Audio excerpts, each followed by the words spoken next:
कहानियाँ जो दिल की धड़कनों को तेज कर दें और दिमाग को सोचने पर मजबूर कर दें। आप देख रहे हैं राम जय एस्पायर टॉक्स, जहां हर कहानी एक राज होती है। एपिसोड 936, 3 सबसे मजबूत का टकराव। सरसराहट।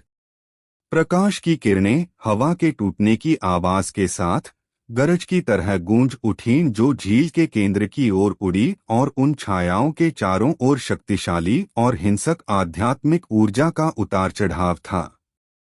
झील से प्रकट हुए प्रकाश के ढेलों के लिए प्रतिस्पर्धा करने के लिए हर विशेषज्ञ ने बिना किसी संयम के सबसे तीव्र प्रतिस्पर्धा को उजागर किया था।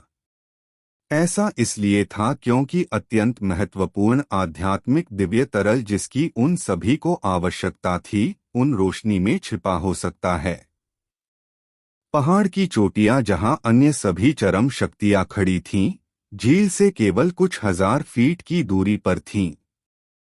सभी की गति के साथ यह व्यावहारिक रूप से एक सांस का समय था कि वे झील के ऊपर चार्ज कर गए। छपाक।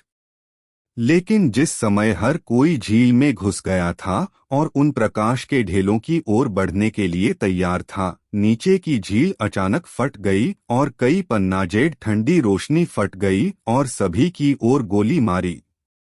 अचानक हुए हमले ने सभी को चौंका दिया था, लेकिन सौभाग्य से वे सभी तैयार होकर आए थे। आखिरकार हर कोई इस पृथ्वी शासक क्षेत्र खजाने के खतरे को जानता था, और अगर वे बहुत लापरवाह थे तो उनकी जान खतरे में पड़ जाएगी। इस प्रकार आध्यात्मिक ऊर्जा अचानक विशेषज्ञों से एक चिल्लाहट के साथ बह गई, क्योंकि आध्यात्मिक रोशनी झिलमिला उठी।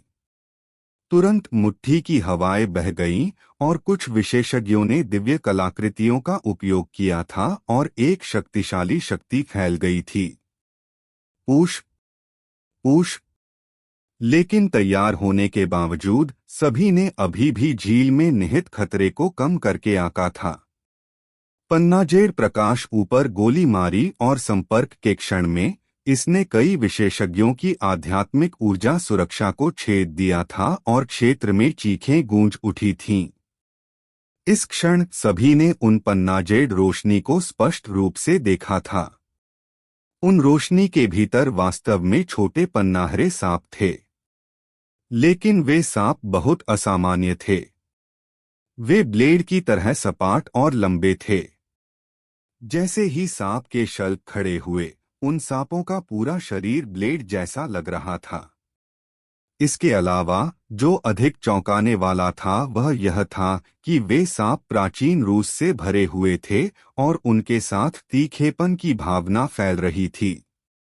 ध्रुवांत ने अपने शरीर की रक्षा के लिए अपनी आध्यात्मिक ऊर्जा का उपयोग किया था, लेकिन यह तुरंत छोटे सांप द्वारा छेद दिया गया था और यह उसके गले की ओर बढ़ रहा था। उस क्षण जब वह उसे छूने वाला था, ध्रुवांत की हथेली बह गई और उसकी त्वचा पर एक गहरा सुनहरा प्रकाश खिल गया।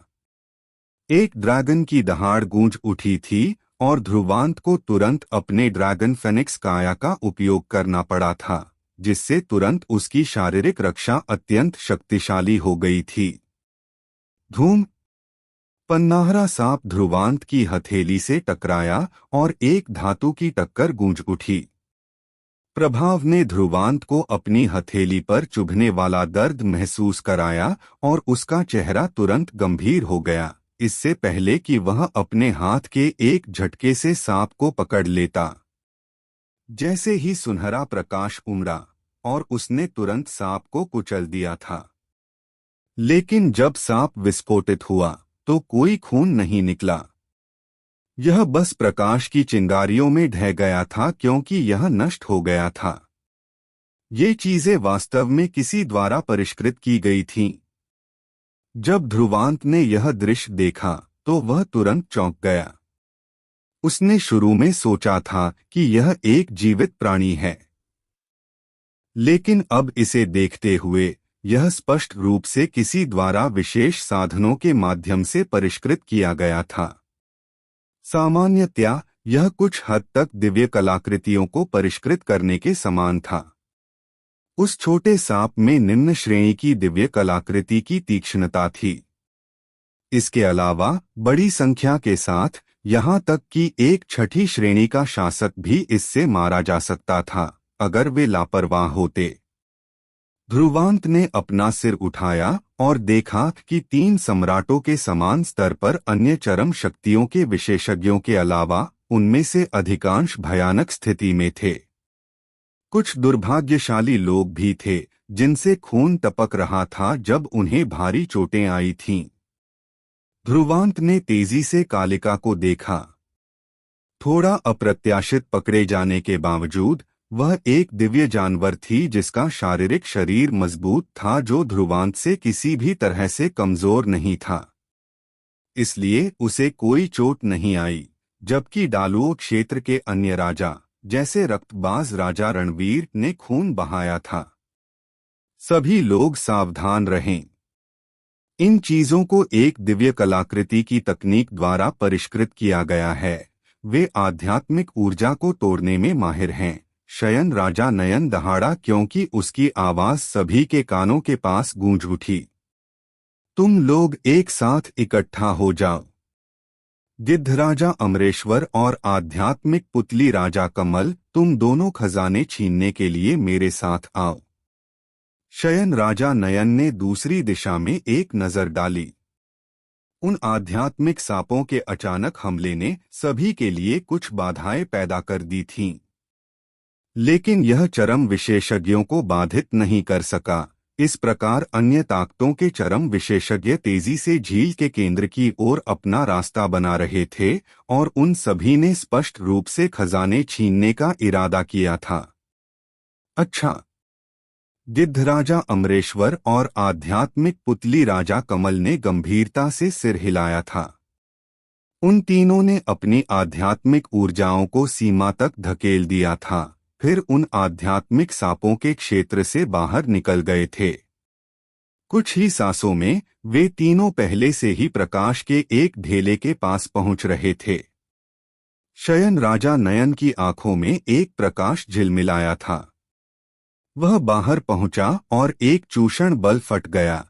इससे पहले कि प्रकाश का वह ढेला तेजी से उसकी हथेली की ओर गोली मारता। हम इसे नीचे रख दो। लेकिन जिस समय शयन राजा नयन उस प्रकाश के संपर्क में आने वाला था, एक गड़गड़ाहट भरी दहाड़ फट गई।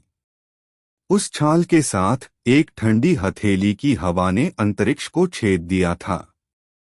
जैसे ही हथेली की हवा सीटी बजाई, यह एक ठंडी ऊर्जा से भर गई थी जिसने हवा को तुरंत जमा दिया था। हालांकि चट्टानी द्वीप में प्रवेश करने वाले विशेषज्ञों को अपने शरीर में आध्यात्मिक ऊर्जा में दमन का सामना करना पड़ा था, वे अभी भी उत्तरी क्षेत्र में चरम विशेषज्ञ थे जो केवल पृथ्वी शासकों से कमतर थे। इसलिए उनकी चालें बेहद शक्तिशाली थीं। स्वाभाविक रूप से शयन राजा नयन ने इस हमले का सामना करते हुए केवल ठंडी सांस ली थी। फिर उसने एक हथेली आगे फेंकी। अथाह आध्यात्मिक ऊर्जा ने तुरंत उसकी हथेली के नीचे एक विशाल भंवर बना लिया था और भंवर से एक हिंसक आध्यात्मिक ऊर्जा कहर बरपा रही थी। हुश! भंवर दहाड़ा और द्रुतशीतन हथेली से टकराया। जैसे ही आध्यात्मिक ऊर्जा भंवर विकृत हुआ, इसने तुरंत द्रुतशीतन हथेली को निगल लिया, इससे पहले कि यह प्रकाश की चिंगारियों में बिखर जाता। हम दूर नहीं, एक आकृति ने कराहने की आवाज के साथ गोली मारी थी। तुरंत वह आगे बढ़ना बंद कर दिया था और गंभीरता से शयन राजा नयन को देख रहा था। वह व्यक्ति भूरे रंग के वस्त्र पहने हुए था, उसके सफेद बाल थे और उसकी निगाहें तेज थीं। वह दिव्य मंडप का पश्चिम मंडप स्वामी कालदेव है, जिसकी ताकत 8वीं श्रेणी के शासक क्षेत्र की है। लेकिन स्पष्ट रूप से जब उसने शयन राजा नयन का सामना किया तो वह नुकसान में था। डालुओ क्षेत्र का शयन राजा नयन अफवाहों की तरह ही सच्चा है। लेकिन आज मेरे दिव्य मंडप को इसे आजमाने दें और देखें कि डालुओ क्षेत्र के 3 सम्राट कितने सक्षम हैं। पश्चिम मंडप स्वामी कालदेव ने गंभीरता से कहा। उसके शब्दों के साथ 2 अन्य दिशाओं से प्रकाश की 2 लकीरें गोली मारी और 2 बुजुर्ग छायाचित्रों का खुलासा किया। शयन राजा नयन ने अपनी मुट्ठी भींच ली थी और प्रकाश के उस ढेले को अपने हाथ में चूसा था। जैसे ही प्रकाश नष्ट हुआ, यह 1 मीटर लंबी आसमानी तलवार में बदल गया था और तलवार के शरीर पर एक ठंडी रोशनी बह रही थी। प्राचीन रून्स सांपों की तरह रेंग रहे थे, क्योंकि एक ठंडी रोशनी ब्लेड पर परिचालित हो रही थी जिसने यहाँ तक कि अंतरिक्ष को भी तोड़ दिया था। यह एक उच्च श्रेणी की दिव्य कलाकृति थी। यहाँ छिपे हुए खजाने अत्यंत प्रचुर थे। बस एक आकस्मिक छीन और यह एक उच्च श्रेणी की दिव्य कलाकृति थी। यदि ऐसी वस्तु उत्तरी क्षेत्र में नीलामी में बेची जाती तो यह निश्चित रूप से कई शासकों के लालच को आकर्षित करती। लेकिन शयन राजा नयन के लिए, जो 9वीं श्रेणी के शासक तक पहुंच चुका था, केवल एक अद्वितीय श्रेणी की दिव्य कलाकृति ही उसके दिल को छू सकती थी और उसकी लड़ने की शक्ति को भी बहुत बढ़ा सकती थी। स्वाभाविक रूप से अद्वितीय श्रेणी की दिव्य कलाकृति के पद से ऊपर के खजाने थे, लेकिन वे खजाने दिव्य कलाकृतियां नहीं थे, बल्कि संत कलाकृतियां थीं। ऐसा अद्वितीय खजाना कुछ ऐसा था जिसे एक पृथ्वी शासक भी प्राप्त नहीं कर सकता था। इस प्रकार यहाँ तक कि शयन राजा नयन ने भी पहले एक नहीं देखा था। तो शयन राजा नयन ने इस उच्च श्रेणी की दिव्य कलाकृति पर केवल एक नजर डाली थी, इसे संग्रहित करने से पहले, और अपनी भौहें थोड़ी सिकोड़ ली थीं। झील से काफी सारे प्रकाश के ढेले थे, इसलिए वह नहीं जानता था कि कौन सा आध्यात्मिक दिव्य कलाकृति है। वर्तमान अराजक स्थिति के साथ उसके पास उन्हें एक-एक करके देखने का कोई अवसर नहीं था, क्योंकि इसमें बहुत अधिक समय बर्बाद होगा। जैसे ही शयन राजा नयन के दिल में विचार परिचालित हुए, उसने अपना सिर उठाया था और अपने सामने 3 बुजुर्गों को देखा, फिर अपनी निगाहें घुमाईं और उस बुजुर्ग व्यक्ति पर रुक गया जो सबसे बाईं ओर था। बाद वाला सफेद वस्त्र पहने हुए था और उसके चेहरे पर एक गर्म और कोमल मुस्कान थी। लेकिन शयन राजा नयन ने उस व्यक्ति से आने वाले आध्यात्मिक ऊर्जा के उतार चढ़ाव को महसूस किया था, जो उसके अपने से किसी भी तरह से कमजोर नहीं था। यह व्यक्ति दिव्य मंडप के 4 मंडप स्वामियों में सबसे शक्तिशाली था। पूर्व मंडप स्वामी उद्यभान, जिसकी ताकत 9वीं श्रेणी के शासक क्षेत्र में भी थी। दिव्य मंडप ने 3 सम्राटों से निपटने के लिए अपने सबसे मजबूत विशेषज्ञों को भेजा था। वे स्वाभाविक रूप से डालुओ क्षेत्र के पीछे थे। 3 सम्राटों को आध्यात्मिक दिव्य कलाकृतियों पर मौका नहीं दे रहे थे। चलो अलग हो जाते हैं, शयन राजा नयन ने अन्य 2 की ओर कहा। उन दोनों ने सिर हिलाया था, फिर वे एक निश्चित दिशा की ओर बढ़े और उड़ गए। हाँ, मंडप प्रमुख ने हमें आदेश दिया है कि हम आपके डालुओ क्षेत्र को आध्यात्मिक दिव्य तरल को छूने न दें। जब पूर्व मंडप स्वामी उद्यभान ने स्थिति देखी तो वह हंसा, लेकिन उसकी आंखों में कोई मुस्कान नहीं थी। इसके विपरीत उसकी आंखें उदासीनता से भरी हुई थीं। उसने धीरे से सिर हिलाया। 2 अन्य मंडप स्वामियों ने सीधे उड़ान भरी थी, गिद्ध राजा अमरेश्वर और आध्यात्मिक पुतली राजा कमल का पीछा करते हुए। मुझे डर है कि आपका दिव्य मंडप अकेले मेरे डालुओ क्षेत्र को बाधित करने में सक्षम नहीं है। शयन राजा नयन की आंखें, जो हमेशा सुस्त रहती थीं, एक ठंडी रोशनी से चमक उठीं, क्योंकि उसने पूर्व मंडप स्वामी उद्यभान को घूरा। सच में? पूर्व मंडप स्वामी उद्यभान मंद मंद मुस्कुराया, क्योंकि उसके शरीर से एक विशाल आध्यात्मिक ऊर्जा एक तूफान की तरह फट गई।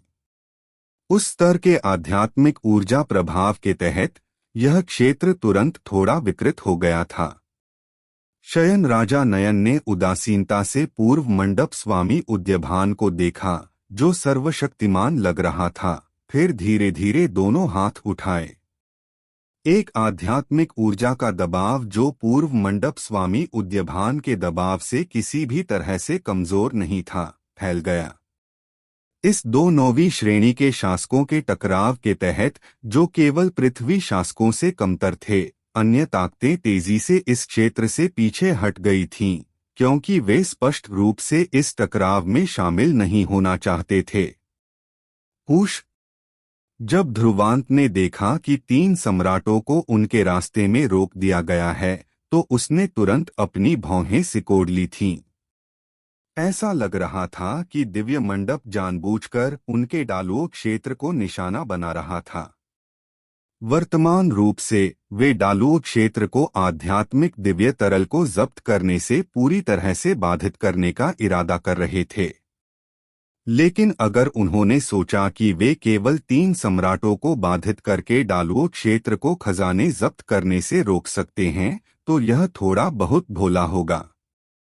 जैसा कि उसने इसके बारे में सोचा, ध्रुवांत ने अचानक हवा का एक घूंट लिया और उसके दोनों हाथ जुड़ गए।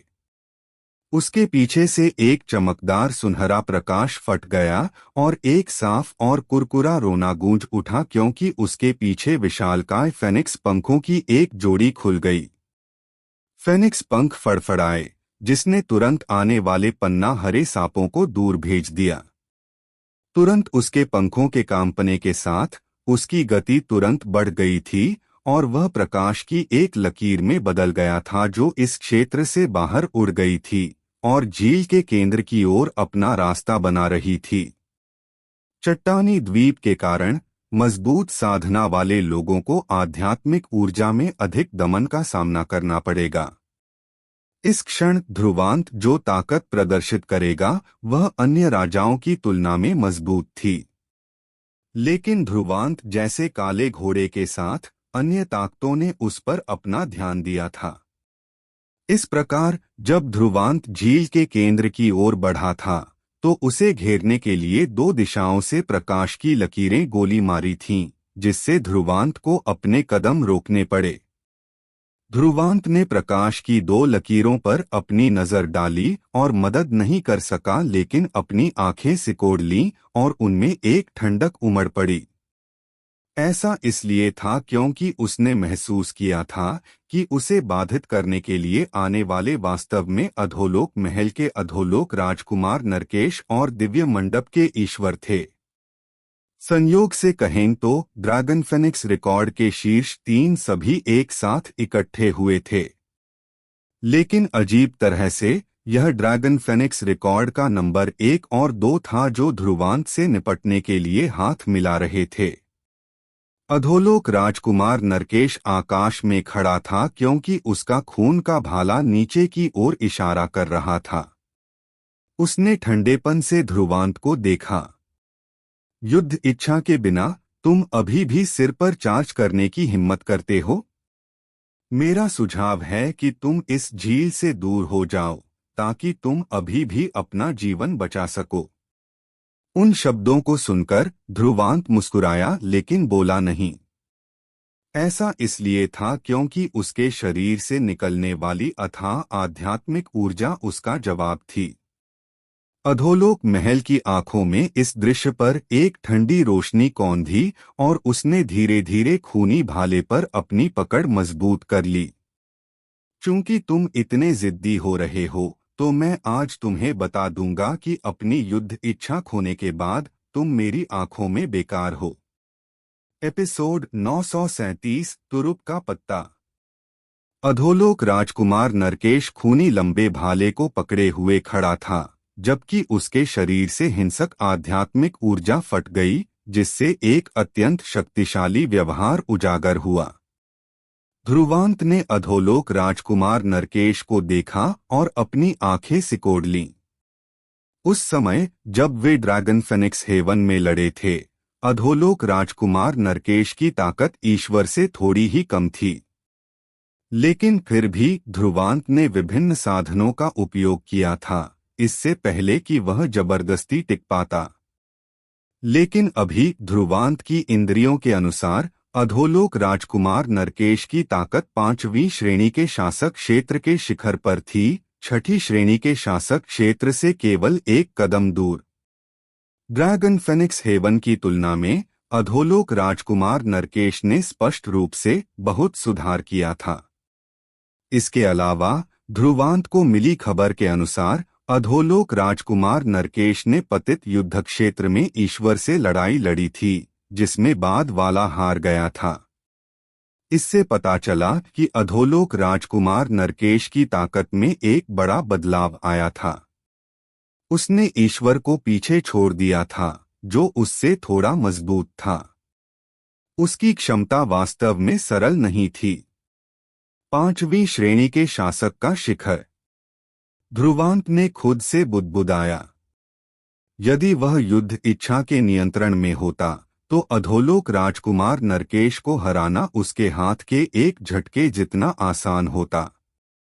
लेकिन अभी स्थिति स्पष्ट रूप से इसकी अनुमति नहीं दे रही थी। अन्यथा अधोलोक राजकुमार नरकेश ने बाहर कूदने की हिम्मत नहीं की होती। हालांकि यदि अधोलोक राजकुमार नरकेश ने सोचा कि युद्ध इच्छा खोने का मतलब होगा कि वह बिना किसी नुकीले दांतों वाला बाघ बन जाएगा, तो अधोलोक राजकुमार नरकेश बहुत भोला होगा। उस समय जब ध्रुवांत आकाश बाघ से लड़ा था, जो 6ठी श्रेणी के शासक के बराबर था, हालांकि उसने एक सस्ती चाल का इस्तेमाल किया था, फिर भी यह ध्रुवांत की शक्तिशाली लड़ने की ताकत साबित हुई। कोई भी जो उसे एक आसान लक्ष्य समझता था, अंत में एक गहरी खून की कीमत चुकाएगा। जब अधोलोक राजकुमार नरकेश ध्रुवांत पर एक चाल चलने के लिए तैयार था, तो ईश्वर, जो उदासीनता के साथ किनारे पर खड़ा था, ने अपनी ठंडी निगाहें अचानक ध्रुवांत पर टिका दी थीं। हालांकि वह अधोलोक राजकुमार नरकेश से भी घृणा करता था, उसने अभी भी अपना भाला ध्रुवांत की ओर इंगित किया था।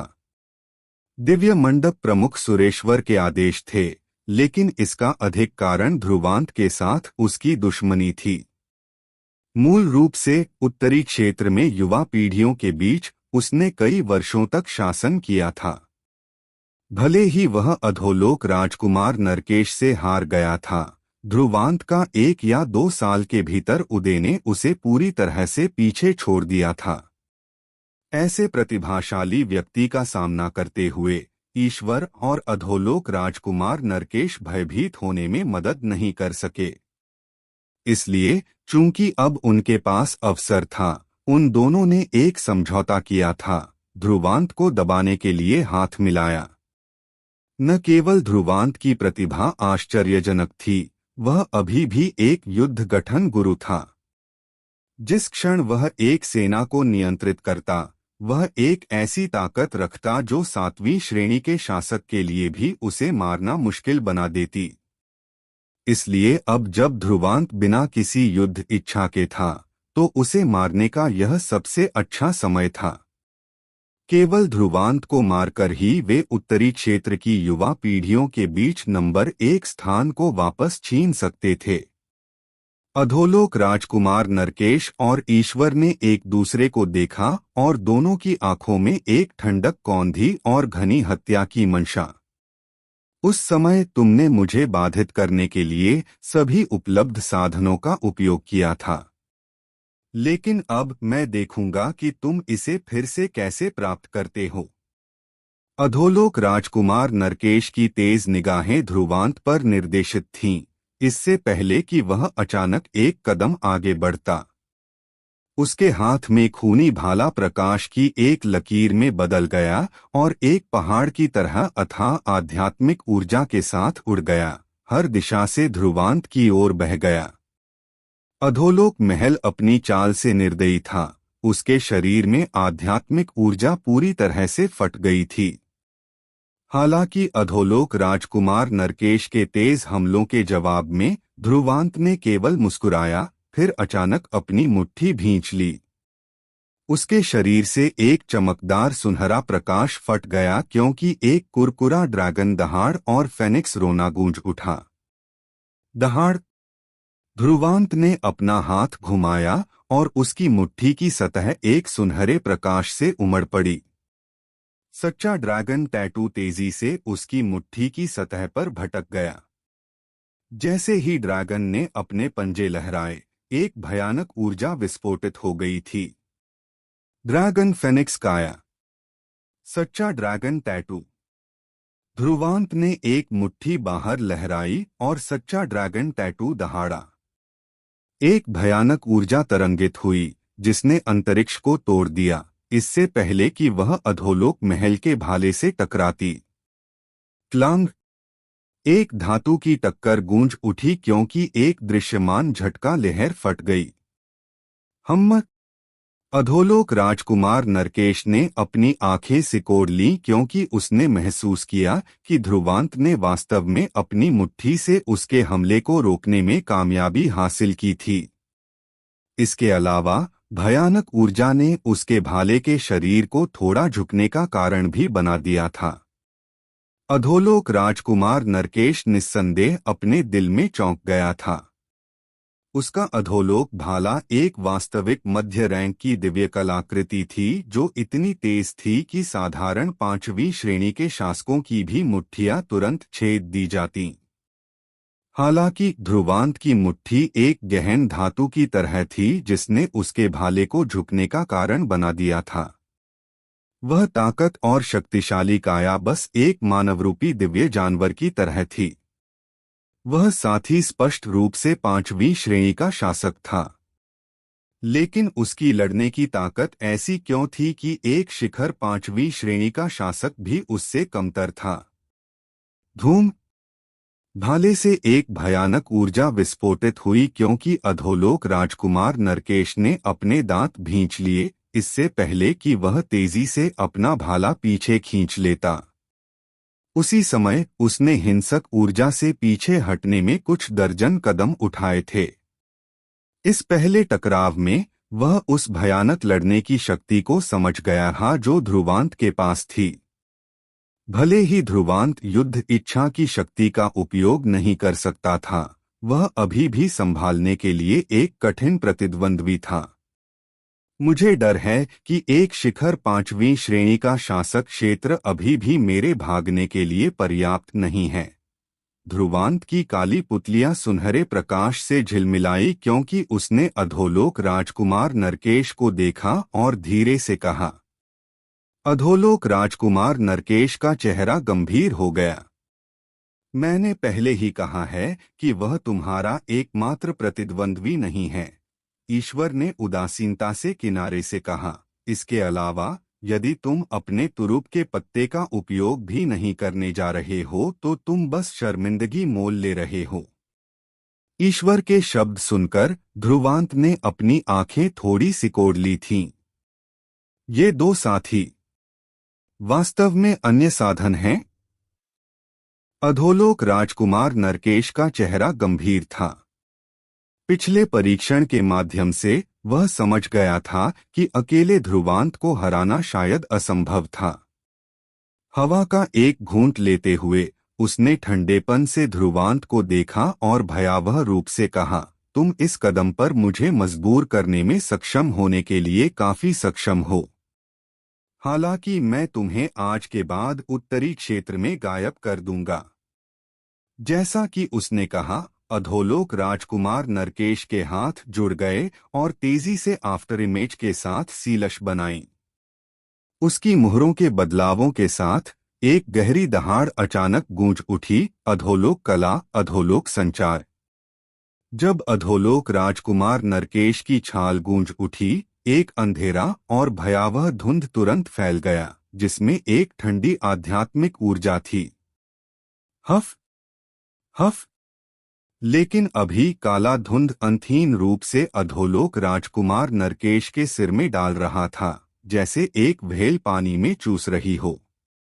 काले धुंध के संचार के तहत ध्रुवांत महसूस कर सकता था कि अधोलोक राजकुमार नरकेश के चारों ओर आध्यात्मिक ऊर्जा का उतार चढ़ाव बढ़ने लगा था। सिर्फ 10 से अधिक सांसों में अधोलोक राजकुमार नरकेश के चारों ओर आध्यात्मिक ऊर्जा ने 5वीं श्रेणी के शासक क्षेत्र को तोड़ दिया था और 6ठी श्रेणी के शासक क्षेत्र में प्रवेश कर लिया था। स्पष्ट रूप से अधोलोक राजकुमार नरकेश ने इतनी छोटी अवधि में 6ठी श्रेणी के शासक क्षेत्र की साधना के बराबर होने की अनुमति देने के लिए इस तरह की गुप्त तकनीक का इस्तेमाल किया था। इस दृश्य को देखते हुए यहाँ तक कि ध्रुवांत भी अपनी आंखें सिकोड़ने में मदद नहीं कर सका। आज और यहीं तुम्हारी कब्रगाह है। दूसरी तरफ ईश्वर ने ठंडेपन से ध्रुवांत को देखा और उपहास किया। मैं पिछली बार तुमसे हार गया था, लेकिन इस बार मैं तुम्हें सब कुछ वापस कर दूंगा। जैसा कि उसने कहा, ईश्वर ने अपनी मुट्ठी भींच ली और उसके हाथ में एक लाल गोली दिखाई दी। गोली खून की घनी बदबू छोड़ रही थी। ईश्वर ने तुरंत गोली अपने मुंह में डाल ली थी और अगले ही पल खून की नसें धीरे धीरे उसकी आंखों पर चढ़ गईं। उसी समय उसके चारों ओर आध्यात्मिक ऊर्जा का उतार चढ़ाव तेजी से बढ़ गया था।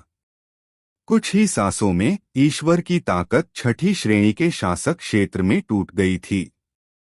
ध्रुवांत ने अधोलोक राजकुमार नरकेश और ईश्वर को देखा, जो दोनों चौंकाने वाले आध्यात्मिक ऊर्जा के उतार चढ़ाव का उत्सर्जन कर रहे थे, और उसने धीरे धीरे अपनी भौहें सिकोड़ लीं।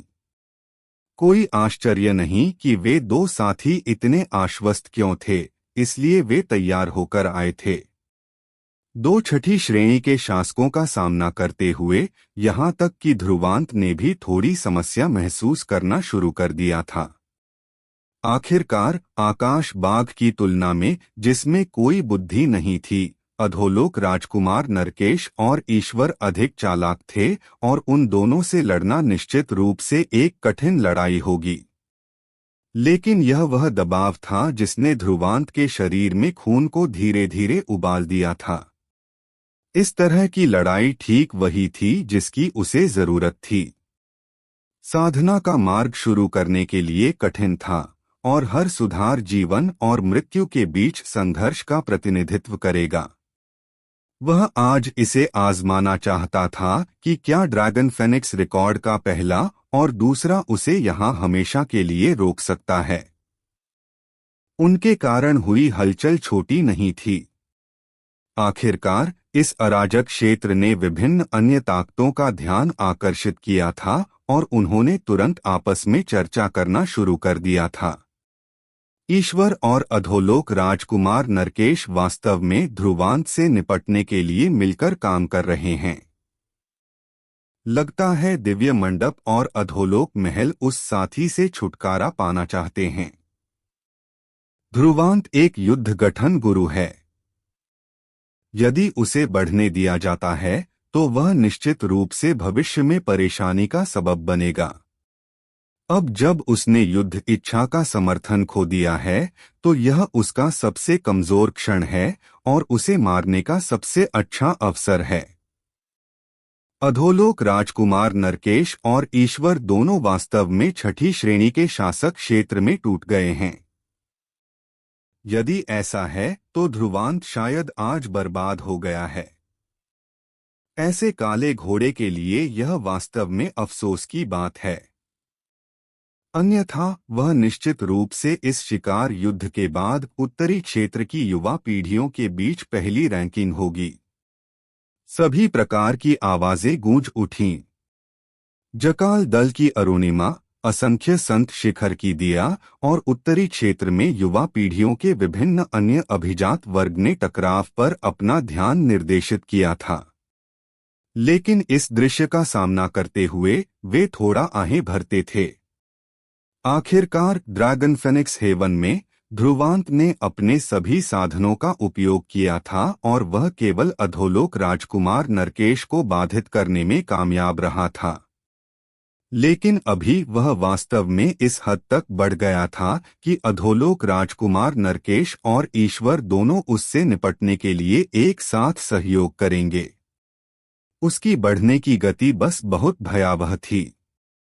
यदि ध्रुवांत इस लड़ाई में विजयी हो सकता है तो उत्तरी क्षेत्र की युवा पीढ़ियों के बीच एक अधिपति के रूप में उसके स्थान को कोई भी हिला नहीं पाएगा। लेकिन अगर वह विफल रहता है तो अधोलोक राजकुमार नरकेश और ईश्वर के चरित्र के साथ वे निश्चित रूप से उसकी जान ले लेंगे और उसकी सभी उपलब्धियां नाले में चली जाएंगी। एपिसोड 938 तीन शासक दिव्य शरीर। अधोलोक राजकुमार नरकेश और ईश्वर झील के आकाश पर खड़े थे और दोनों की आंखें ब्लेड की तरह तेज थीं और ध्रुवांत पर टिकी हुई थीं, जैसे बाज अपने शिकार पर नजर गड़ाए हों। उन दोनों के चारों ओर आध्यात्मिक ऊर्जा का उतार चढ़ाव चौंकाने वाली हद तक शक्तिशाली था। अधोलोक राजकुमार नरकेश ने एक गुप्त कला का इस्तेमाल किया था, जबकि ईश्वर ने अस्थायी रूप से छठी श्रेणी के शासकों के बराबर ताकत हासिल करने के लिए गोलियों पर भरोसा किया था। स्पष्ट रूप से उन दोनों ने ध्रुवांत से छुटकारा पाने के लिए एक बड़ी कीमत चुकाई थी। उनकी ठंडी निगाहों के नीचे ध्रुवांत ने धीरे धीरे एक सफेद धुंध छोड़ी, जबकि उसकी निगाहें धीरे धीरे तेज हो गईं क्योंकि उसने उन दोनों को घूरा। उसी समय उसके शरीर में खून उबलने लगा था। ध्रुवांत के दिल में उत्साहपूर्ण लड़ने की इच्छा उमड़ पड़ी। उसने अचानक अपनी मुट्ठी भींच ली और विशाल मेरू राक्षसी स्तंभ एक पल में प्रकट हुआ और उसके सामने खड़ा हो गया, जिससे एक प्रचंड अशुभ आभा निकली।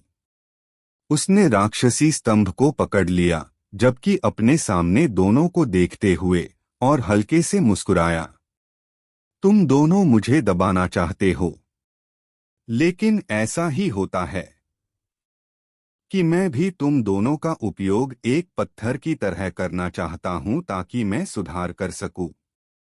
एक विशेषज्ञ के मार्ग के लिए शक्तिशाली दुश्मनों को लगातार हराने, जीवन और मृत्यु के माध्यम से सफलताएं खोजने की आवश्यकता होती है। अब जब ध्रुवांत ने 5वीं श्रेणी के शासक पर अपनी साधना को स्थिर कर लिया था और उसके शरीर में आध्यात्मिक ऊर्जा पतित युद्ध क्षेत्र में हर एक लड़ाई से अधिक मजबूत और परिष्कृत हो गई थी, इसलिए वह इस क्षण क्रूर लड़ाइयों के लिए और भी अधिक लालायित था। इतनी धृष्टता, क्या तुम हमें पत्थर की तरह इस्तेमाल करके खुद को नष्ट करने से नहीं डरते? अधोलोक राजकुमार नरकेश ने ठंडेपन से कहा। ध्रुवांत मुस्कुराया, लेकिन अब और नहीं बोला। उसने धीरे धीरे कसकर मेरू राक्षसी स्तंभ को पकड़ लिया और उसके पीछे अंतरिक्ष तरंगित हो गया। उसका शासक समुद्र अथाह आध्यात्मिक ऊर्जा के साथ प्रकट हुआ और एक शक्तिशाली आध्यात्मिक ऊर्जा का दबाव। हालांकि अधोलोक राजकुमार नरकेश और ईश्वर छठी श्रेणी के शासक तक पहुंच गए थे, ध्रुवांत उनसे डरता नहीं था। वास्तविक लड़ने की ताकत के मामले में आकाश बाघ, जिसे उसने पहले हराया था, स्पष्ट रूप से उन दोनों से मजबूत था। बस इतना ही अंतर था कि आकाश बाघ में कोई चेतना नहीं थी, जबकि वे दोनों चालाक थे। चलो चलें। अधोलोक राजकुमार नरकेश ने एक दहाड़ लगाई और वे दोनों एक ही समय में प्रकाश की लकीरों में बदल गए। अधोलोक राजकुमार नरकेश ध्रुवांत की ओर सिर के बल झपटा, जबकि ईश्वर एक पल में ध्रुवांत के पीछे प्रकट हुआ। वे दोनों उत्तरी क्षेत्र की युवा पीढ़ियों के बीच अभिजात वर्ग थे, इसलिए जब वे चले तो वे बेहद अच्छी तरह से समन्वित थे, तुरंत ध्रुवांत को सैंडविच कर रहे थे। अधोलोक प्रकाश, बिखरते सितारे।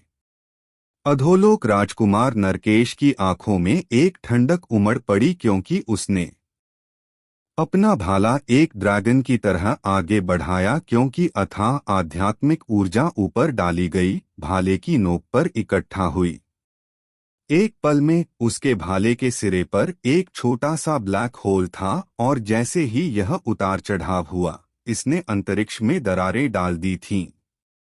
यह एक सरल दिखने वाला भाला था, लेकिन इसने आध्यात्मिक ऊर्जा को चरम सीमा तक दबा दिया था और इसकी शक्ति ऐसी थी कि एक साधारण छठी श्रेणी का शासक भी सिर के बल मिलने की हिम्मत नहीं करता।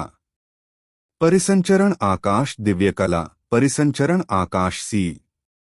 जैसे ही अधोलोक राजकुमार नरकेश ने अपना हमला शुरू किया, ईश्वर ने भी एक शक्तिशाली आध्यात्मिक ऊर्जा के विस्फोट के रूप में छाल मारी थी।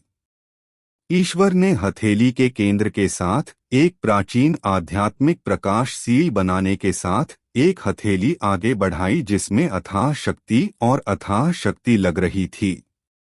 उन दोनों को इस समय ध्रुवांत की बहुत अच्छी समझ थी, इसलिए जब उन्होंने अपने हमले शुरू किए तो उन्होंने पीछे नहीं हटे, यह जानते हुए कि ध्रुवांत के पास आश्चर्यजनक साधन थे। कोई विचार या जांच नहीं थी क्योंकि उन्होंने शुरू से ही मारने के इरादे से अपने हमले शुरू किए थे। इस तरह भले ही वे ध्रुवांत को नहीं मार सके, वे उसे नुकसान में डालने के लिए मजबूर कर सकते थे। दो हमलों ने उसे घेर लिया और उन दोनों की शक्तिशाली शक्ति ने ध्रुवांत की भौहों को थोड़ा मरोड़ दिया। अगले ही पल उसकी काली पुतलियां खोखली हो गई थीं, जो दूसरों के दिलों में ठंडक पहुंचाती। कमतर दानव हृदय अवस्था। ध्रुवांत ने अचानक मेरू राक्षसी भाले पर अपनी पकड़ मजबूत कर ली। जैसे ही अथाह आध्यात्मिक ऊर्जा सीटी बजाई, यह मेरू राक्षसी स्तंभ से अशुभ आभा के साथ विलीन हो गई। दूर से देखने पर राक्षसी स्तंभ की सतह पर रक्त क्रिस्टल की एक परत लग रही थी। यह क्रिस्टलीकृत आध्यात्मिक ऊर्जा नहीं थी, क्योंकि यह कुछ ऐसा था जिसे केवल पृथ्वी शासक ही प्राप्त कर सकते थे। क्रिस्टलीकृत परत ध्रुवांत की अपनी आध्यात्मिक ऊर्जा थी जो मेरू राक्षसी स्तंभ की अशुभ आभा के साथ विलीन हो गई थी। हालांकि भले ही वह पूरी तरह से क्रिस्टलीकृत आध्यात्मिक ऊर्जा नहीं थी, फिर भी उसकी शक्ति को कम करके नहीं आंका जाना था। गूंज। ध्रुवांत ने अपना हाथ हिलाया और मेरू राक्षसी स्तंभ नीचे सीटी बजाया, उतार चढ़ाव करते हुए जैसे राक्षसी स्तंभ अंतरिक्ष के माध्यम से टूट गया और बिजली के बोल्ट की तरह अधोलोक भाले से भारी रूप से टकराया। उस क्षण जब राक्षसी स्तंभ और भाला टकराए, ध्रुवांत ने अथाह आध्यात्मिक ऊर्जा के साथ बैंगनी लपटों के साथ एक हथेली पीछे फेंक दी। इस पर स्पष्ट रूप से देखते हुए बैंगनी लपटों में एक प्रकार की अभौतिक बिजली भी लग रही थी। जैसे ही दोनों विलीन हुए, इसने ध्रुवांत की आध्यात्मिक ऊर्जा की शक्ति को एक नए स्तर पर पहुंचा दिया था। धूम। बैंग। एक धातु की टक्कर गूंज उठी, साथ ही संपर्क के क्षण में मुट्ठी और हथेली की टक्कर हुई। इसके बाद अद्वितीय आध्यात्मिक ऊर्जा के झटके की लहरें थीं।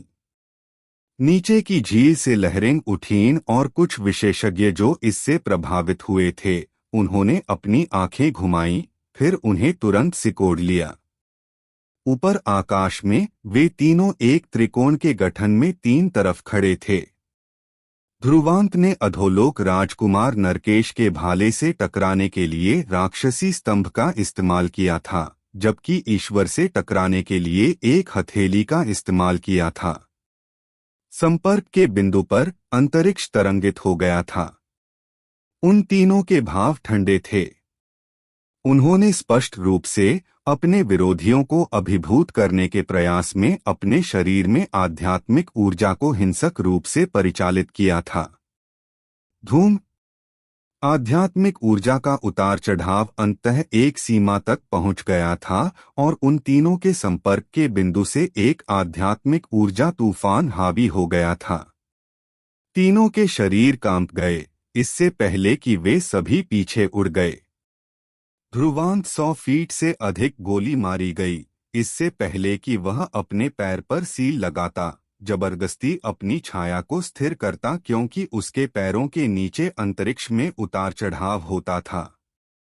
देखते हुए उसने देखा कि अधोलोक राजकुमार नरकेश और ईश्वर केवल कुछ दर्जन फीट पीछे हट गए थे। स्पष्ट रूप से उन दोनों ने अपने टकराव में ऊपरी हाथ प्राप्त कर लिया था, लेकिन ऊपरी हाथ होने के बावजूद उन दोनों के चेहरे और भी गहरे हो गए थे। उन दोनों की छठी श्रेणी के शासक क्षेत्र में साधना थी और जब उन दोनों ने एक साथ अपने हमले शुरू किए तो वे पूर्ण ऊपरी हाथ प्राप्त नहीं कर सके। यह उस तरह का परिणाम नहीं था जो वे दोनों चाहते थे। इस अराजक क्षेत्र में अन्य ताकतों के विशेषज्ञ इस स्थिति की ओर ध्यान दे रहे थे। स्वाभाविक रूप से जब उन्होंने देखा कि अधोलोक राजकुमार नरकेश और ईश्वर दोनों मिलकर काम करने के बावजूद ध्रुवांत को पूरी तरह से दबा नहीं सके, तो उनकी आंखों में आश्चर्य की एक परत चमक उठी। हालांकि सभी जानते थे कि ध्रुवांत छठी श्रेणी के शासकों का सामना कर सकता था जब वह युद्ध इच्छा के नियंत्रण में था, वह अभी 5वीं श्रेणी के शासक पर अपनी साधना पर ही भरोसा कर सकता था। संख्या के मामले में अधोलोक राजकुमार नरकेश और ईश्वर को फायदा था, साथ ही साधना भी। लेकिन इस तरह के गठन के बावजूद वे दोनों अपेक्षित दमन प्राप्त नहीं कर सके। वह ध्रुवांत वास्तव में एक साधारण व्यक्ति नहीं है। लगता है तीनों के टकराव के दौरान देखने के लिए एक अच्छा शो है। अन्य ताकतों ने उनके टकराव की ओर ध्यान दिया था। अधोलोक राजकुमार नरकेश और ईश्वर ने एक दूसरे को देखा क्योंकि दोनों ने अपनी भौहें सिकोड़ लीं और एक दूसरे को अपनी आवाजें प्रेषित कीं। उस साथी की स्पष्ट रूप से केवल 5वीं श्रेणी के शासक पर साधना है, लेकिन आध्यात्मिक ऊर्जा पर उसका नियंत्रण अत्यंत शानदार है, बिना किसी बर्बादी के। इसके अलावा उसने अपनी आध्यात्मिक ऊर्जा में कुछ अनोखी लपटें और बिजली मिलाई है, जिससे इसकी गुणवत्ता समान विशेषज्ञों की तुलना में अधिक और मजबूत हो गई है। यह साथी परेशानी भरा है। दोनों की निगाहें आपस में जुड़ी और वे मदद नहीं कर सके, लेकिन अपने दांत भींच लिए। यह शापित साथी इतना मुश्किल क्यों है? पीछे मत हटो, हम उसे अपनी पूरी ताकत से खत्म कर देंगे। उन दोनों की आंखों में एक ठंडक कौंधी। अगले ही पल उन दोनों ने तेजी से अपनी सीलश बनाई और एक शक्तिशाली आध्यात्मिक ऊर्जा बिना किसी संयम के उनके शरीर से बह गई, जिससे इस क्षेत्र में एक आंधी बह गई। महान अधोलोक दिव्य शरीर, प्राचीन तारा प्रकाश दिव्य शरीर। उनकी गूंजती चीखों के साथ इस क्षेत्र में आध्यात्मिक ऊर्जा हिंसक रूप से उन दोनों की ओर बह गई। कुछ ही सांसों में उनके चारों ओर 2 विशाल छायाचित्र दिखाई दिए थे, शक्तिशाली दबाव भी छोड़ रहे थे। ध्रुवांत ने 2 विशाल आकृतियों की अचानक उपस्थिति पर अपनी आंखें सिकोड़ लीं। ध्रुवांत ने ईश्वर के प्राचीन तारा प्रकाश दिव्य शरीर को पहले देखा था, लेकिन यह पहली बार था जब उसने अधोलोक राजकुमार नरकेश के शासक दिव्य शरीर को देखा था।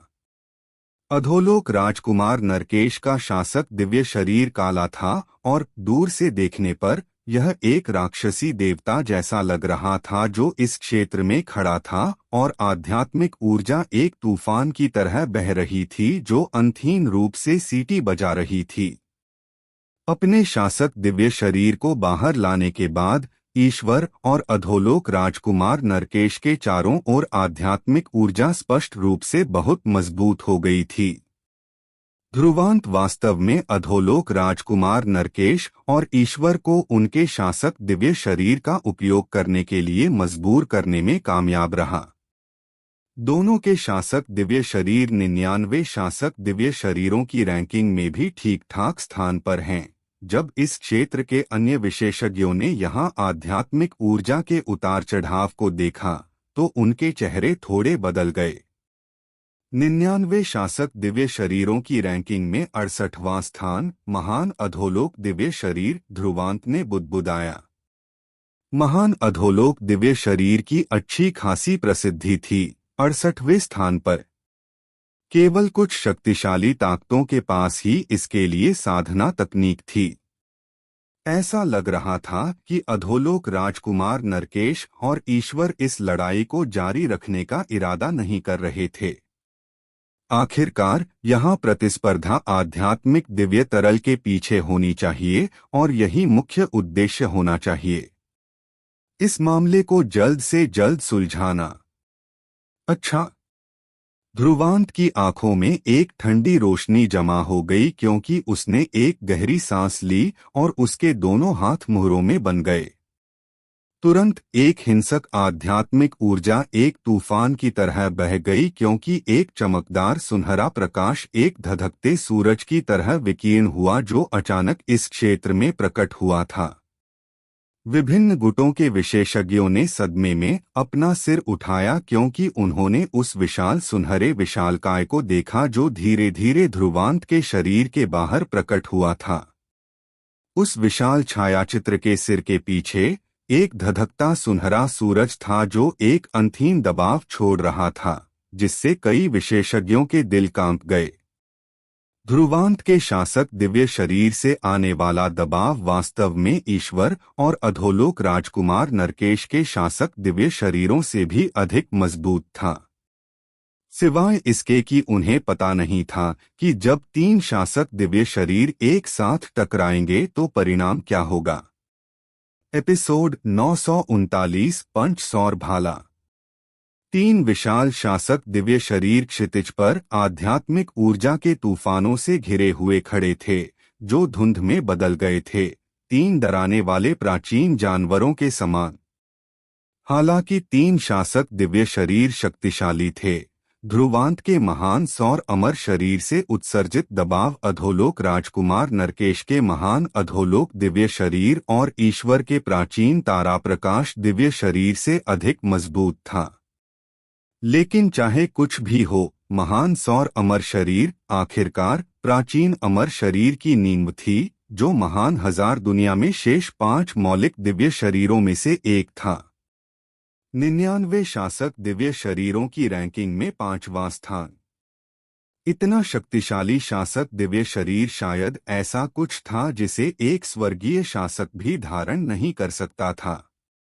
इसलिए इस तथ्य के बावजूद कि महान अधोलोक दिव्य शरीर और प्राचीन तारा प्रकाश दिव्य शरीर साधारण नहीं थे, वे महान सौर अमर शरीर से बहुत कमतर थे।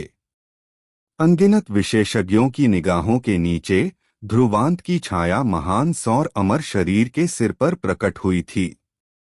उस पर खड़े होने पर शासक दिव्य शरीर में निहित भयानक विनाशकारी आध्यात्मिक ऊर्जा को स्पष्ट रूप से महसूस किया जा सकता था। 5वीं श्रेणी के शासक क्षेत्र में उसकी वर्तमान ताकत के साथ महान सौर अमर शरीर भी पहले से अधिक मजबूत हो गया था। विशाल ऊर्जा ने उसे निडर बना दिया, उसके सामने 2 शक्तिशाली शासक दिव्य शरीरों के बावजूद। इस शापित साथी का शासक दिव्य शरीर क्या है? यह स्पष्ट रूप से 99 रैंकिंग में से नहीं है, लेकिन इससे निपटना बेहद मुश्किल है। अधोलोक राजकुमार नरकेश भी महान अधोलोक दिव्य शरीर पर प्रकट हुआ था क्योंकि उसने महान सौर अमर शरीर को ठंडी निगाहों से देखा था।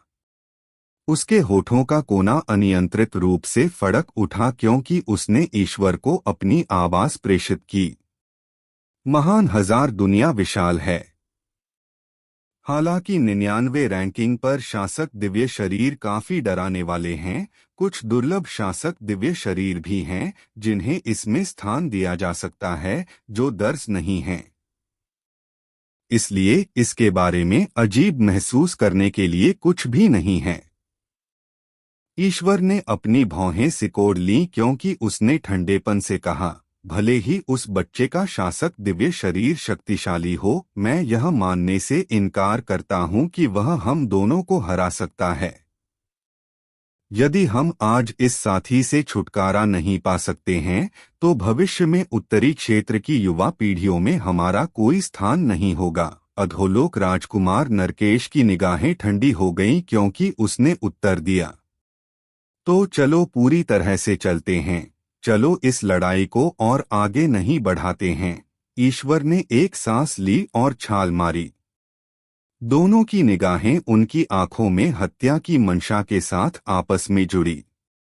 अगले ही पल उन दोनों ने झुककर अपने शासक दिव्य शरीरों के सिर पर थपथपाया था।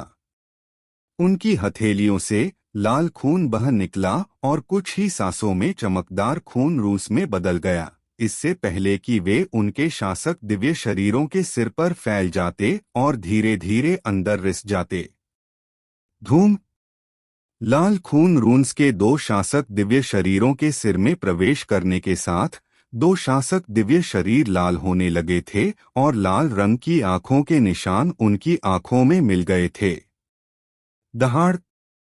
दो शासक दिव्य शरीरों की आध्यात्मिक ऊर्जा हिंसक हो गई, जैसे पिंजरे में बंद ड्रैगन। जैसे ही जानवर की दहाड़ गूंज उठी, क्षितिज पर गूंज उठी।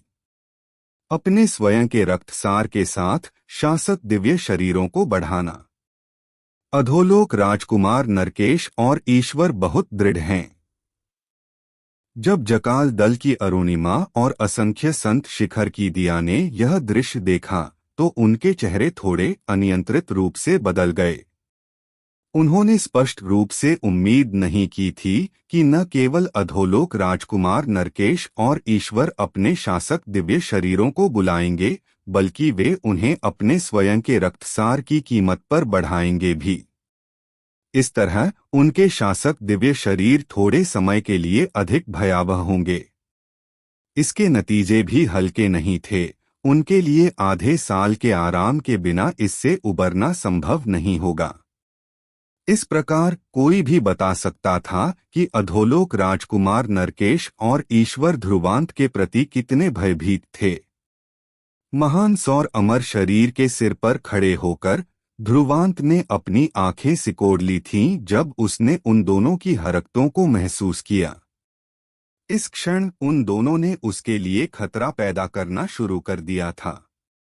लेकिन चाहे कुछ भी हो, वे दोनों छठी श्रेणी के शासक क्षेत्र में थे और गुप्त तकनीकों से और भी बढ़ाए गए थे।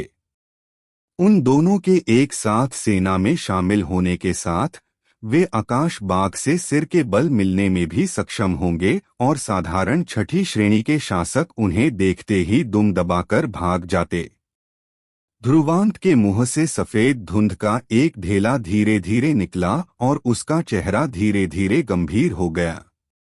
उसके दोनों हाथ जुड़ गए क्योंकि उसने बिजली की गति से सीलश बनाई, जिससे आफ्टर इमेज उत्पन्न हुए।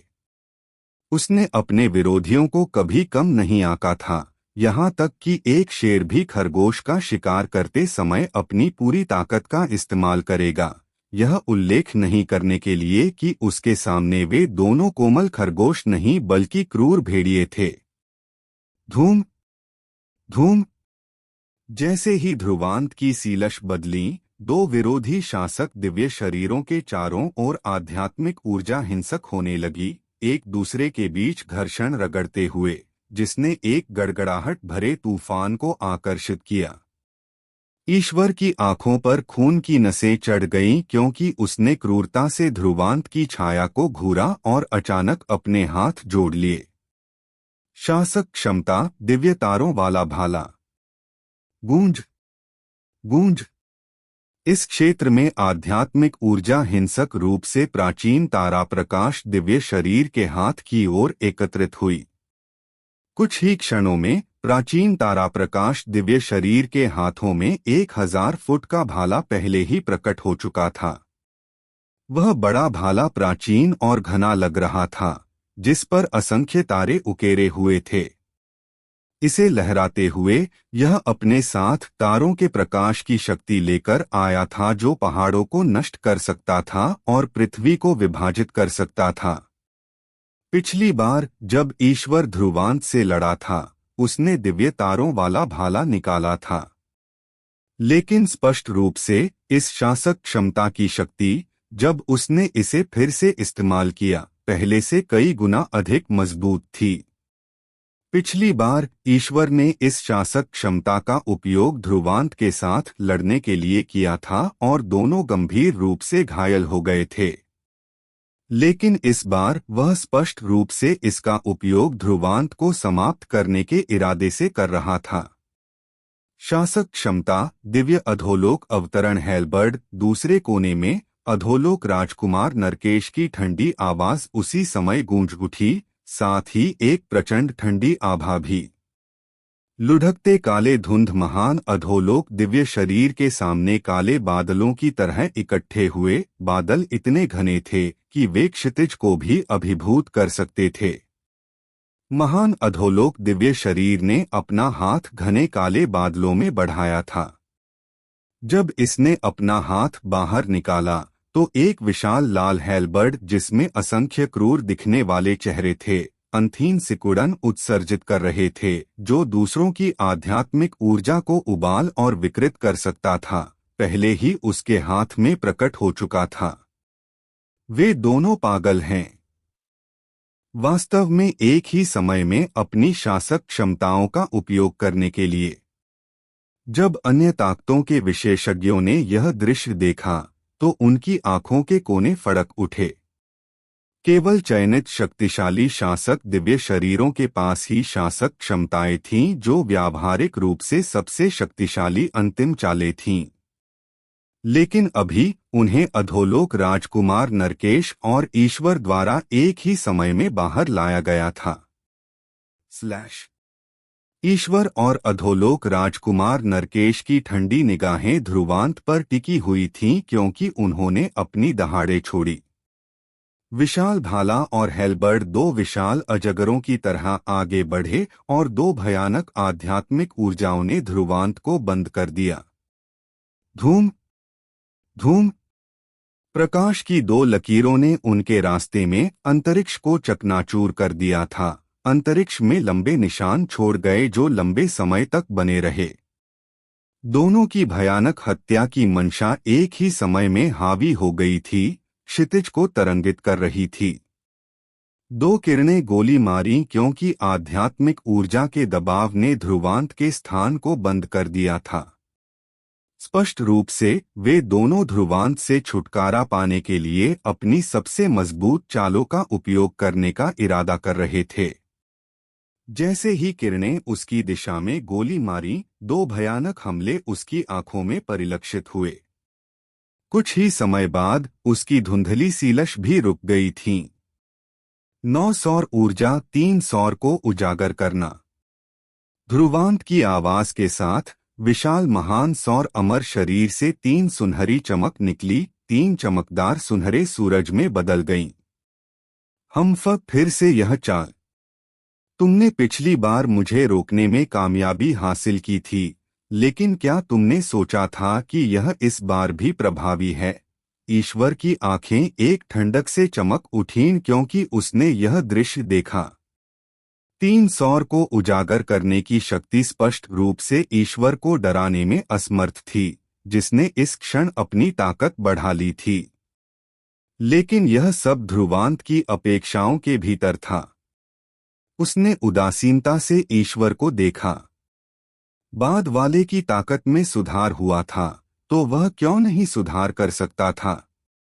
ध्रुवांत ने उपहास किया क्योंकि उसके हाथ एक बार फिर हिल गए। 9 सौर ऊर्जा 4 सौर को उजागर करना।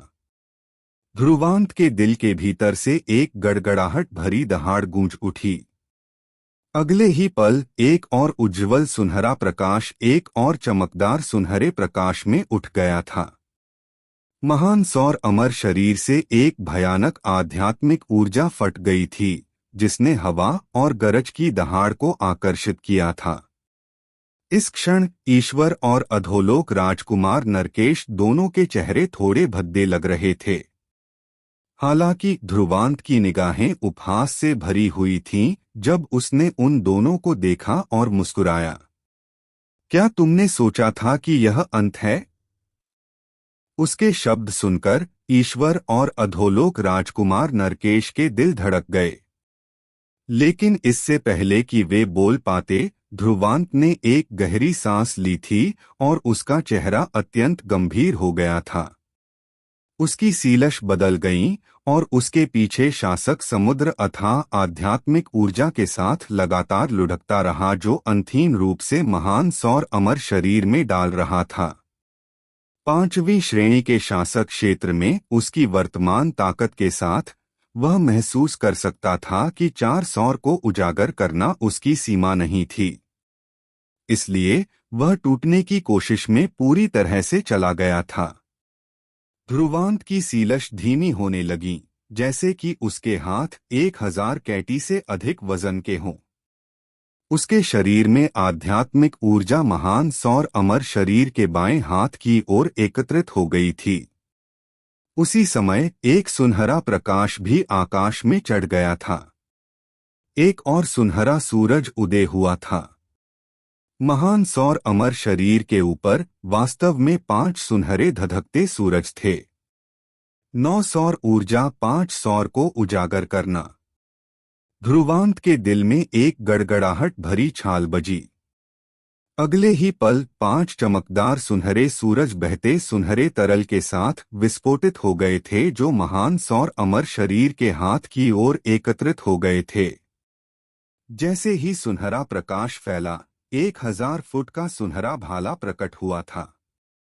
वह सुनहरा भाला 5 धधकते सूरज की तरह था, जिसमें हिंसक आध्यात्मिक ऊर्जा थी जिसने अंतरिक्ष को चकनाचूर कर दिया था, क्योंकि यह परिचालित हुआ था। 9 सौर ऊर्जा पंच सौर भाला। एपिसोड 940 डराना। धूम। जब सुनहरा भाला महान सौर अमर शरीर के हाथ में प्रकट हुआ था, एक अत्यंत हिंसक आध्यात्मिक ऊर्जा सुनहरी लहरों के साथ बह गई थी, जो महान सौर अमर शरीर के चारों ओर एक असंख्य फीट पर हावी हो गई थी। इसके साथ एक आश्चर्यजनक दबाव भी जारी किया गया था, जिसने अन्य विशेषज्ञों के चेहरों पर सदमा ला दिया था। वह सुनहरा भाला कुछ ऐसा था जिसे 6ठी श्रेणी के शासक भी देखते ही डर जाते। ध्रुवांत महान सौर अमर शरीर के सिर पर खड़ा था, क्योंकि उसने सुनहरे भाले को भी अपनी आंखों में आश्चर्य की एक परत के साथ देखा था। महान सौर अमर शरीर की शासक क्षमता अत्यंत गहन थी। इसकी मौलिक शासक क्षमता 9 सौर ऊर्जा थी। अपनी लड़ने की शक्तियों को बढ़ाने के लिए 9 सूर्यों की शक्ति को उजागर करने का उपयोग करना। लेकिन 9 सौर ऊर्जा सीमित नहीं थी, क्योंकि यह शक्तिशाली दिव्य क्षमताओं जैसे स्वर्ण स्वर्गीय सूर्य सील में भी बदल सकती थी, जिसे ध्रुवांत ने एक बार इस्तेमाल किया था, और यह पंच सौर भाला। एक निश्चित डिग्री से बोलते हुए ये सभी शक्तिशाली शासक क्षमताएं थीं। हालांकि उनका उपयोग करने की आवश्यकता अत्यंत कठोर थी, जो कि 9 सौर ऊर्जा की क्रमिक साधना थी, कदम दर कदम। उदाहरण के लिए इस पंच सौर भाला को लें। ध्रुवांत इसे केवल 9 सौर ऊर्जा के 5 सूर्यों को खोलने के बाद ही बाहर ला सकता था। ध्रुवांत जानता था कि यह 9 सौर ऊर्जा का शिखर नहीं था, बस 9 सौर ऊर्जा एक अधिक शक्तिशाली शासक क्षमता में बदल रही थी। केवल जब वह 9 सौर ऊर्जा को पूरी तरह से समझने में कामयाब रहा, तभी वह पहाड़ के शिखर को देख पाएगा, जिसमें ध्रुवांत अपेक्षाओं से भरा था। लेकिन अब उसके लिए अपेक्षा में लिप्त होने का समय नहीं था। ध्रुवांत ने अपने बढ़ते दिल को दबाने के लिए एक गहरी सांस ली, फिर अपना सिर उठाया। ईश्वर और अधोलोक राजकुमार नरकेश से अजगरों की तरह उड़ने वाली 2 किरणें थीं। 2 किरणें ध्रुवांत की आंखों में तेजी से फैलीं। लेकिन उन दोनों के भयानक हमलों का सामना करते हुए ध्रुवांत ने केवल अपने चेहरे पर एक मुस्कान उठाई थी। 5 सूर्यों की शक्ति को उजागर करने के बाद उसे किसी भी विरोधी से कोई डर नहीं था। धूम। उसके दिल में एक विचार के साथ महान सौर अमर शरीर ने सुनहरे पंच सौर भाले पर अपनी पकड़ मजबूत कर ली थी और 5 धधकते सूरज भाले के सिरे के चारों ओर घूम रहे थे। दूर से देखने पर यह वास्तविक 5 सूरज की तरह लग रहा था, जो एक अनथीन दबाव छोड़ रहे थे। मुझे इसे आजमाने दो और देखें कि यह पंच सौर भाला कितना शक्तिशाली है, जिसके लिए 5 सूर्यों को उजागर करने की आवश्यकता है। ध्रुवांत ने खुद से बुदबुदाया क्योंकि उसकी पतली उंगली धीरे से झिलमिला उठी। गूंज।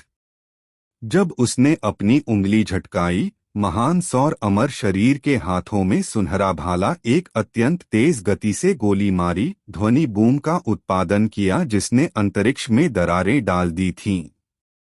पंच सौर भाला, बिखरता सूरज। ध्रुवांत ने धीरे से अपनी आंखें झपकाईं क्योंकि 5 घूमने वाले सूरज विस्फोटित हो गए। एक भयानक सुनहरी धुंध की लहर उमड़ पड़ी क्योंकि एक धधकती झटका लहर फैल गई जिसने वातावरण को भी जला दिया। 5 सूर्यों के विस्फोट के साथ पंच सौर भाले पर सुनहरा चमक एक अत्यंत शक्तिशाली ऊंचाई तक बढ़ गया था, इससे पहले कि यह एक सुनहरी प्रकाश की किरण में बदल जाता जो कुछ हजार फीट की थी क्योंकि यह सीटी बजाती थी। वह सुनहरी किरण बहुत शक्तिशाली थी और उसमें निहित ऊर्जा इतनी हिंसक थी कि इसने दूसरों को चौंका दिया। दूरी में शयन राजा नयन, गिद्ध राजा अमरेश्वर और अन्य चरम विशेषज्ञों के भी भावों में थोड़ा बदलाव आया था। सुनहरी किरण ने अंतरिक्ष को भेद दिया था, इससे पहले कि वह प्रकाश की 2 किरणों से टकराती। धूम। टकराव से एक चौंकाने वाली भारी आवाज उत्पन्न हुई, जिसके बाद एक शक्तिशाली झटका लहर आई जिसने इस क्षेत्र के आसपास के अंतरिक्ष को चकनाचूर कर दिया। अधोलोक राजकुमार नरकेश और ईश्वर ने अपनी आंखें चौड़ी कर ली थीं ताकि वे टक्कर के बिंदु को देख सकें।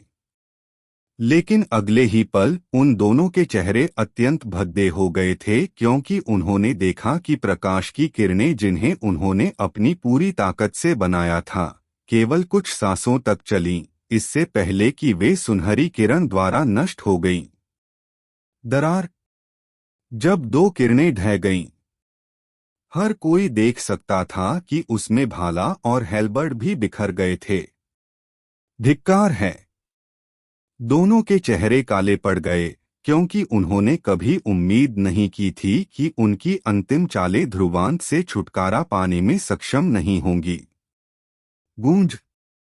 लेकिन जिस समय वे अपने दिलों में गुस्सा और नाराजगी महसूस कर रहे थे, ध्रुवांत की काली पुतलियों ने उन्हें बिना किसी भावना के देखा और उसकी निगाहों ने उनके दिलों को ठंडा कर दिया था।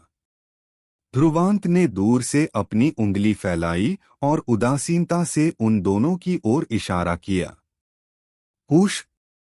उस क्षण जब उसने अपनी उंगली इंगित की, ईश्वर और अधोलोक राजकुमार नरकेश यह देखकर चौंक गए कि सुनहरी किरण जिसने उनके दोनों हमलों को नष्ट कर दिया था, अभी तक नष्ट नहीं हुई थी। सुनहरी किरण 2 में विभाजित हो गई और दोनों की दिशा में गोली मारी। जैसे ही मृत्यु की आभा उनके चेहरों पर पड़ी, उन दोनों के चेहरे डर से भर गए थे और वे सुनहरी किरणों से समझ गए थे कि यदि वे इससे टकराते तो वे निश्चित रूप से मारे जाते। बदमाश। दोनों के चेहरे पीले पड़ गए, इससे पहले कि वे अपने दांत भींचते क्योंकि वे तुरंत पीछे हट गए। जैसे ही वे पीछे हटे, उनके नीचे शासक दिव्य शरीर आगे बढ़ गए थे, सुनहरी किरणों से टकराने के लिए अपने विशाल आकृतियों का उपयोग कर रहे थे। वे दोनों निर्णायक पात्र थे। हालांकि वे अपने शासक दिव्य शरीरों के विनाश से गंभीर रूप से घायल हो जाते, फिर भी यह उनके शरीर के साथ उनका सामना करने से बेहतर था। उनके शरीर ध्रुवांत की तरह नहीं थे, जो एक मानवरूपी दिव्य जानवर की तरह था। यदि वे प्रकाश की 2 किरणों से टकराते तो वे निश्चित रूप से मारे जाते। गड़गड़ाहट। जैसे ही वे दोनों पीछे हटे, सुनहरी किरणें 2 शासक दिव्य शरीरों से टकराई थीं। तुरंत एक भारी गड़गड़ाहट की आवाज गूंज उठी। जैसे ही सुनहरी रोशनी फैली, हर कोई स्पष्ट रूप से 2 शासक दिव्य शरीरों पर तेजी से फैलती दरारें देख सकता था। उन दरारों से सुनहरी रोशनी निकल रही थी। धूम। दो शासक दिव्य शरीर जल्दी से प्रकाश की चिंगारियों में बिखर गए थे। पूष पूष। जब शासक दिव्य शरीर नष्ट हो गए, अधोलोक राजकुमार नरकेश और ईश्वर की आकृतियां, जो पीछे हट रही थीं, खून के मुंह से उगल पड़ी क्योंकि उनके चेहरे कागज की तरह पीले हो गए थे। उनकी आभा कमजोर थी और वे वास्तव में मौके पर ही बेहोश हो गए थे। स्पष्ट रूप से वे दोनों गंभीर रूप से घायल हो गए थे। ध्रुवांत के कारण हुई हलचल बहुत बड़ी थी। पीढ़ी के मामले में वे तीनों उत्तरी क्षेत्र की युवा पीढ़ियों के बीच शिखर अभिजात वर्ग थे। हालांकि उनके टकराव के कारण हुई हलचल वास्तव में शयन राजा नयन और पूर्व मंडप स्वामी उद्यभान से अधिक थी, जिनके पास 9वीं श्रेणी के शासक क्षेत्र विशेषज्ञों की साधना थी। स्वाभाविक रूप से ऐसा इसलिए भी था क्योंकि चट्टानी द्वीप में उनकी आध्यात्मिक ऊर्जाएं दब गई थीं, लेकिन उन तीनों की हलचल ने अभी भी सभी का ध्यान अपनी ओर आकर्षित किया था। अरुणिमा और दिया, जिन्होंने पूरे समय ध्रुवांत की लड़ाई पर ध्यान दिया था, ने ठंडी हवा के घूंट लिए थे जब उन्होंने देखा कि अधोलोक राजकुमार नरकेश और ईश्वर बेहोश हो गए थे। उन्होंने उन दोनों को पूरी तरह से पराजित होने की पूरी प्रक्रिया देखी थी। इसे स्वयं देखने के बावजूद वे अभी भी अपने दिलों में सदमे को दबा नहीं सके। उन्होंने शुरू में सोचा था कि ध्रुवांत अधोलोक राजकुमार नरकेश और ईश्वर के खिलाफ टिकने में सक्षम होने के लिए पहले से ही बहुत सक्षम था, लेकिन किसी ने भी उम्मीद नहीं की थी कि ध्रुवांत उन दोनों को पूरी तरह से कुचल देगा। वह साथ ही और भी भयानक होता जा रहा है। अरुणिमा और दिया ने मन ही मन आह भरी। वापस ड्रैगन फेनिक्स हेवन में ध्रुवांत ने केवल अपनी पूरी ताकत से अधोलोक राजकुमार नरकेश को पीछे रखने में कामयाबी हासिल की थी, लेकिन अभी यहाँ तक कि अधोलोक राजकुमार नरकेश और ईश्वर भी उसके प्रतिद्वंद्वी नहीं थे। कौन भविष्यवाणी कर सकता था कि ध्रुवांत कुछ वर्षों में कितना ऊंचा पहुंच जाएगा? सभी की आंखों में सदमा था। हालांकि ध्रुवांत की निगाहें अभी भी अधोलोक राजकुमार नरकेश और ईश्वर पर टिकी हुई थीं क्योंकि उसने अपनी उंगली झटकाई। आध्यात्मिक ऊर्जा की 2 किरणें उन दोनों के सिर की ओर गोली मारी। इसके रूप से देखते हुए ध्रुवांत स्पष्ट रूप से परेशानी की जड़ों को हटाने का इरादा कर रहा था। पूष। लेकिन भले ही ध्रुवांत अपनी चाल से निर्णायक था, 2 प्रकाश छायाचित्र उन दोनों के सामने प्रकट हुए थे। इससे पहले कि आध्यात्मिक ऊर्जा किरणें उन्हें मारती, अपनी आस्तीनें लहराते हुए जैसे उन्होंने आध्यात्मिक ऊर्जा की 2 किरणों को चकनाचूर कर दिया। ध्रुवांत ने इस दृश्य को देखकर अपनी भौहें थोड़ी सिकोड़ ली थीं। 2 छठी श्रेणी के अधोलोक महल और दिव्य मंडप के शासक थे। ऐसा लग रहा था कि उन साथियों ने शुरू से ही उन दोनों की रक्षा करने का इरादा किया था और उसे उन्हें मारने नहीं देंगे। 2 छठी श्रेणी के शासकों ने उन दोनों को बचा लिया था, लेकिन उन्होंने कोई चाल नहीं चली। ध्रुवांत की ओर देखते हुए उनकी आंखों में कोई कम आकलन नहीं था, जैसा कि उन्होंने अतीत में किया था। इसके बजाय इसे एक घने डर से बदल दिया गया था। ऐसा इसलिए था क्योंकि यहाँ तक कि वे भी आश्वस्त नहीं थे कि वे उस स्थिति में उन दोनों को हरा सकते हैं। लेकिन ध्रुवांत ने इसे पूरा कर लिया था, जिसका तात्पर्य था कि बाद वाला पहले से ही उस हद तक बढ़ गया था जो उनके बराबर था। इसलिए उन दोनों ने केवल अधोलोक राजकुमार नरकेश और ईश्वर को बचाया था, इससे पहले कि वे तुरंत पीछे हट जाते, इस डर से कि ध्रुवांत उनकी ओर एक चाल चलेगा। जब ध्रुवांत ने देखा कि उन्होंने कितनी तेजी से काम किया था, तो वह मुस्कुराया और पीछा नहीं किया। उन दोनों ने पहले गुप्त तकनीकों का इस्तेमाल किया था और उसके द्वारा इस स्थिति में घायल भी हुए थे।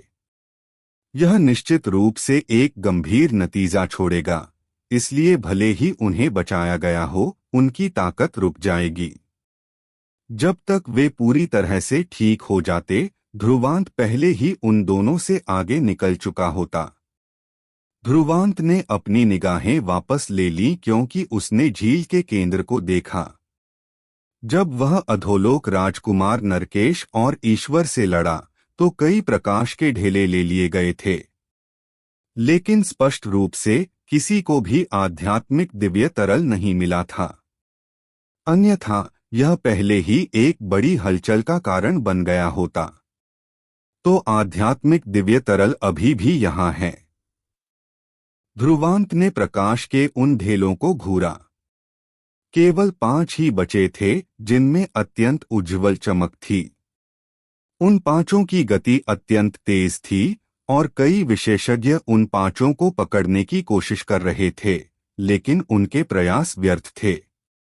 ध्रुवांत ने उन 5 को घूरा, लेकिन जिस समय वह रोशनी में वस्तुओं को महसूस करना चाहता था, उसका दिल अचानक हिल गया और उसने अपना हाथ भींच लिया। फिर उसके हाथ में एक काली वस्तु दिखाई दी। यह त्रिकोण काली धातु की वस्तु थी जिसे उसने पहले प्राप्त किया था।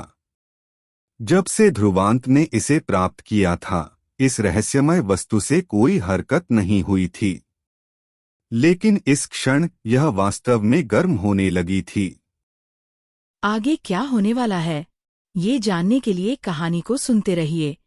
और अगर आपको हमारी कहानी पसंद आए तो हमारे चैनल रामजय एस्पायर टॉक्स को सब्सक्राइब करना न भूलें और वीडियो को हाइप भी करें।